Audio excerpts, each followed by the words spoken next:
आज बनाएंगे मज़ेदार, चटपटी और बिल्कुल बाज़ार जैसी रमज़ान स्पेशल आलू चना चाट। बहुत ही आसान सी रेसिपी है, तो चलिए फिर बनाना शुरू करते हैं। सबसे पहले हमने एक कढ़ाई में थोड़ा सा कुकिंग ऑयल ले लेना है और इस कुकिंग ऑयल में मैं 1 चम्मच लहसुन अदरक का पेस्ट शामिल करूँगी और हमने लहसुन अदरक की बुनाई करनी है। लहसुन अदरक की बुनाई करने के बाद जब लहसुन अदरक की बुनाई हो जाए तो फ्लेम को लो कर देना है ताकि टेम्परेचर डाउन हो जाए। 1 टीस्पून मैंने इसमें नमक शामिल किया है, 1 टीस्पून मैंने लाल मिर्चों का पाउडर शामिल किया है, हाफ़ टी स्पून मैंने इसमें ज़ीरा पाउडर शामिल किया है और हाफ़ टी स्पून मैंने इसमें काली मिर्च पाउडर शामिल किया है। ठीक है।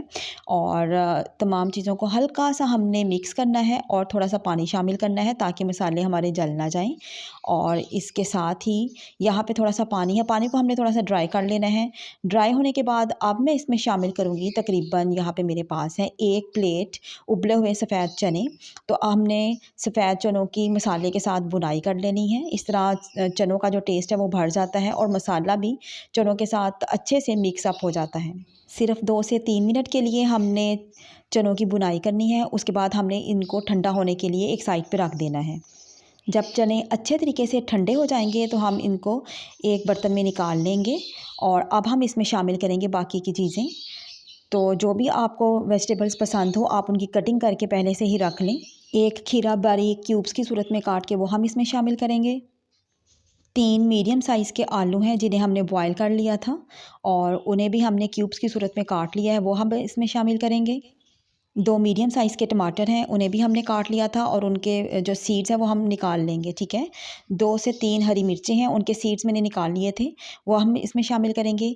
इसके साथ ही मैंने इसमें हरी चटनी का 1 चम्मच शामिल किया है।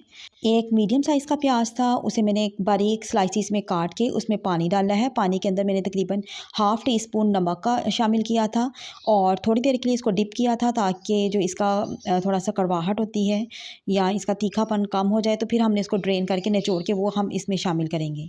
एक छोटी कटोरी इमली का पल्प है, इमली को हमने भिगो के रख दिया था और उसके बाद जब वो सॉफ्ट हो जाएगी तो उसका जो पल्प है वो हम इसमें शामिल करेंगे।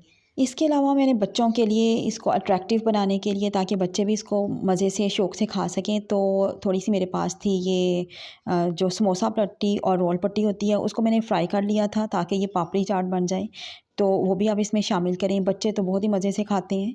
तो आज की ये सिंपल सी आसान सी रेसिपी अच्छी लगी हो तो वीडियो को लाइक, शेयर और सब्सक्राइब लाज़मी कीजिएगा।